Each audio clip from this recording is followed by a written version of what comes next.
Hi everybody, welcome back to Cost Rise Stitchery. First of all, thank you so much if you watched my first Flosstube. Really appreciate all the support I got on that. If you haven't seen it already, please check it out. There's a competition running, so if you watch that, you'll see how to enter.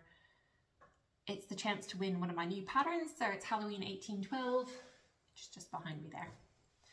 Right, now if you did watch that first video, you'll probably remember me saying my two children and I went to Arkansas, had a great time, saw my family.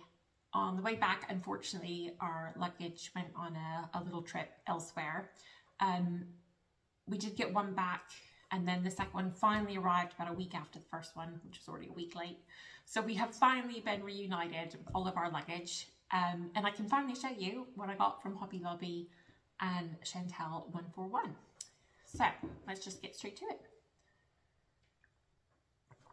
Now, Hobby Lobby, my favorite things to purchase are home decor items and little props to use in my photos that I take for my cross-stitch designs. So obviously coming back, just have small suitcases, don't have a lot of room, so I just purchase small things. Don't get any of the very large things. One of the things I did get that's a bit on the bigger side is this sleigh. Now, this is absolutely ideal. Fill that full of cross-stitch smalls for Christmas. And it's quite a good size. Now, like everything at Hobby Lobby, that was 50% off. So it was only like $14 or something, which I thought was very reasonable. You'll probably see that coming up in a photo. The next thing I got, which was also on the bigger side, and I can't believe this actually made it back in one piece, kind of thought it'd be squashed flat, is this cornucopia. Not lovely. Now, I was watching My Crazy Life Lori, and she has the exact same cornucopia, and she has filled it full of fall flowers and hung it on her door, and it looks so nice, and that's a really good idea, I think, for using that. I will probably use this as a prop for Thanksgiving. I've got some little rattan turkeys, and that will look really nice sat on the table with those. And it actually has a little ring, which I couldn't figure out what it was, but I'm now looking at it. I think that's so that it sits flat on the table. Very smart. I love that. Obviously, I can't really get Thanksgiving themed things here in the UK, so that's nice. Oh yeah, they've actually shown you, there's a picture on there, ways you can use it. Right, next I got a ladder. Now that, I imagine you could find something similar elsewhere. When I went to Arkansas about 18 months ago, I got the Christmas one in red. I used it on my Father Christmas and Uncle Holly pattern photo. You may have seen that. And this is just the plain version. So if you also, by any chance, quilts, which I do, you could put some mini quilts on that, just leave that resting against something ideal. Right, I've got some big plans for a wreath. Now, somebody I work with went to Prague last Christmas, and she took a photo of the most beautiful wreath I have ever seen. It's absolutely enormous. I'm going to show it to you. And absolutely packed full of stuff. So I love the blue and white ornaments on it.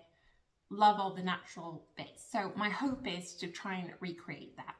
Now, it's not going to be obviously as grand as that, but I'll try to get as close as possible. So I'm on the look now for a pretty big wreath that's going to, you know, fill my front door really nicely. I picked up a few things at Hobby Lobby to help make that wreath. I have got some little pine cones. Lots and lots and lots of them. I got some cinnamon sticks. You see that wreath, I've got loads of cinnamon sticks on there. They smell amazing. I got some red berries on ticks. And I got some smaller pine cones and berries as well. So I still have lots of stuff to purchase for that. I've got some blue and white ornaments. which will look really nice, but I think I need to get some more because that wreath is just so packed full of stuff. Now, I've got some blue and white buttons at Hobby Lobby to try and add to that, just to fill in more space.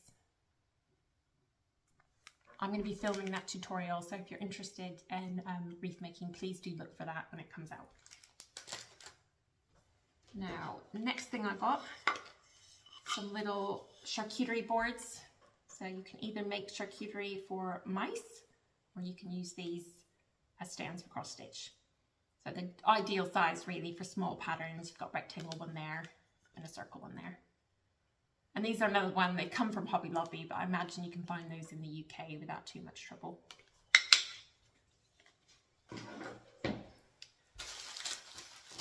I've also got a little milk jug. I don't know what I'm going to do with this. I was thinking I'll probably just use it for a prop and put some flowers in that. And then I love anything in miniature. And I've got these two tiny mugs. And they're so cute. Got a little copper one. Looks like what you'd put your Moscow Mule in. And what looks like enamel. It's not enamel, it's porcelain. They're just adorable. I can't resist anything small. And then I got what is called a cupstick cake stand. But I'm just going to use that as a riser for photos, just to lift up designs and stuff like that. That's a really pretty colour.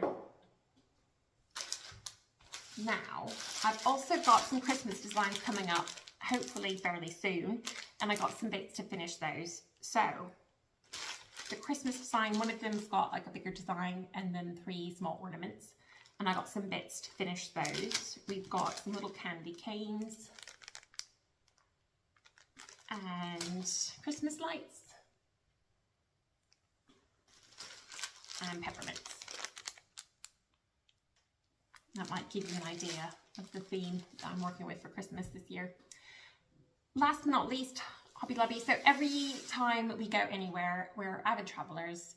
Very fortunate that the way my work works, I can get some time off. I've got a lot of holiday.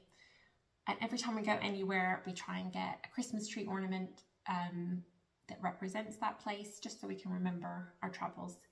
So this year we went to the Isle of Man and we went to Arkansas. So in the Isle of Man, I don't know if you're familiar, their symbols, that little 3 running legs. Don't ask me why. I don't think I was paying attention at the Isle of Man museum we went to. I did get this ornament to represent our trip there. And at Hobby Lobby for Arkansas, I found an absolutely adorable armadillo. Now his poor little tail did get broken in my suitcase, so I gotta fix that. But he's so cute. Love armadillos. We don't have nearly enough armadillos in cross stitch, do we? I think we need to fix that. So that will represent our trip to Arkansas on our Christmas tree this year. Right, next, Chantel 141. I purchased quite a big order and had it sent to my parents' house in Arkansas so I could pick it up.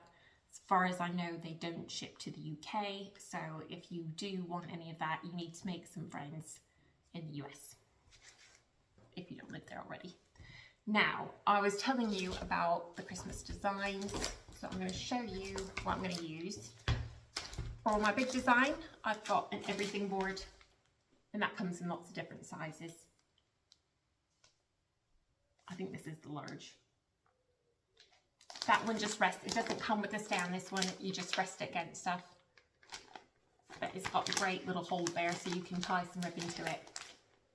And when I do finish those cross stitch things, I'll film that and put up a finishing video once those designs are out. So that's for the big one. Now I've got 3 small ornaments and they're going to be finished on these. And I think these were originally designed for the Polar Plunge series. But they're absolutely perfect size for the ornaments I've designed. So look out for those coming out and the finishing video as well.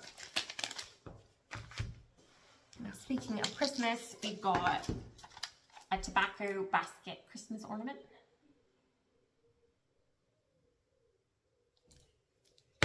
And next, 2 little rough shapes that have their own stands. So you've got a round one that comes with that stand, and that is perfect for a snow globe. And then just a square with its stand as well.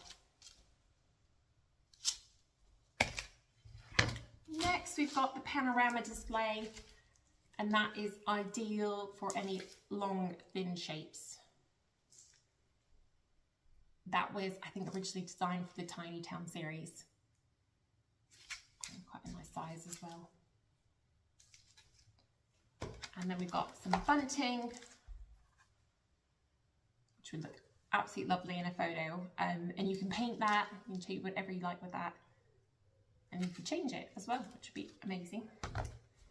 We've got a small stand. Again, that's a self-standing one. And I love these two grooves here. You can put some ribbon in that, make that look nice. Now, obviously, all of these you need to paint and finish yourself, but that's all the fun. And then last but not least, we've got two big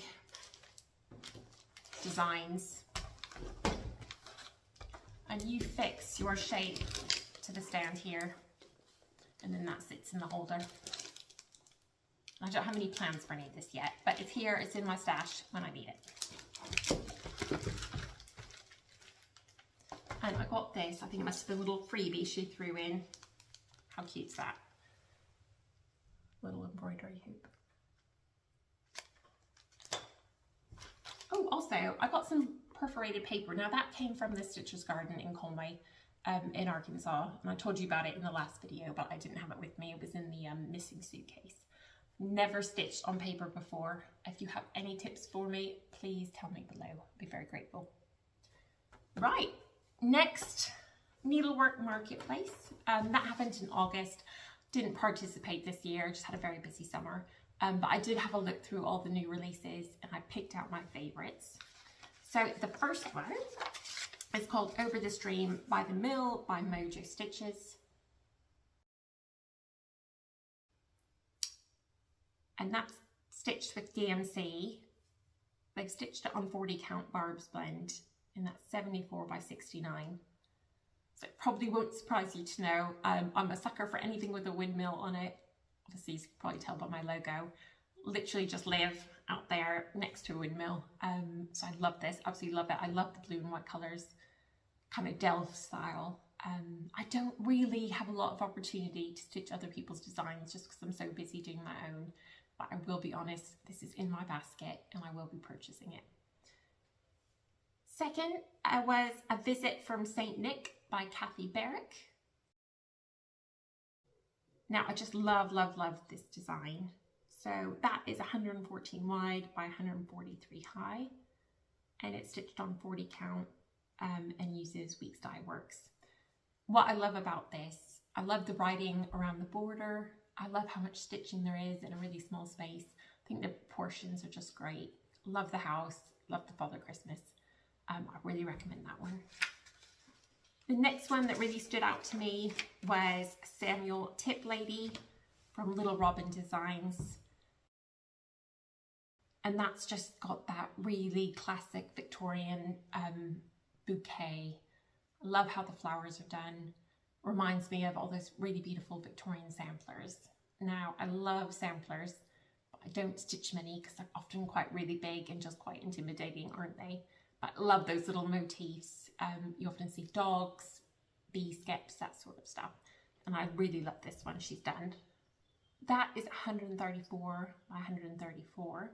And she stitched that on 40 count as well using overdyed threads. Next, we've got two designs featuring dogs. So dogs are my favorite animal. Very sadly, I'm not responsible enough to own any pets, so I don't have any dogs, but I do babysit my niece's two dogs. I'll show you. They're called Farah and Casey, and they're very, very cute.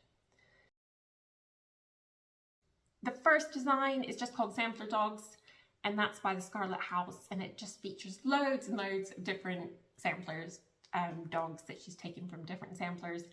Really love this one. 40 count baked clay, she stitched that on using overdyed threads. That's quite a good size really at 188 by 109. The next one is called Dog Days Sampler. by Lucy Bean, Love in Stitches. It's a bit smaller at 83 by 83, and that uses Gentle Arts. And again, features little sampler dogs. Really cute, look really nice together. Next one is a piece of a sampler. It's called Anne Hughs 1852. Now that comes as two separate parts. You can get the house and then this one, which is Adam and Eve. Really love designs with Adam and Eve on them. I know lots of people do, and if I was going to stitch one, this is the one I'd stitch. It's by Quaint Rose Needle Arts, and it's done on 35 count chestnut, and uses overdyed threads as well. That's also a nice size at 170 wide by 89 high. Really love the colours on this one. Love the colours of the fabric she's chosen as well. So recommend you check that one out. Right, so those are my picks for Needlework Marketplace 2024. And that concludes the video. Thank you so much for watching. Hopefully next video is going to be featuring cross-stitch themed clothing, where I find it, what I recommend, and how to look for it. If you'd be interested, please subscribe so you can catch that when it next comes out. Thanks so much, everybody. Bye.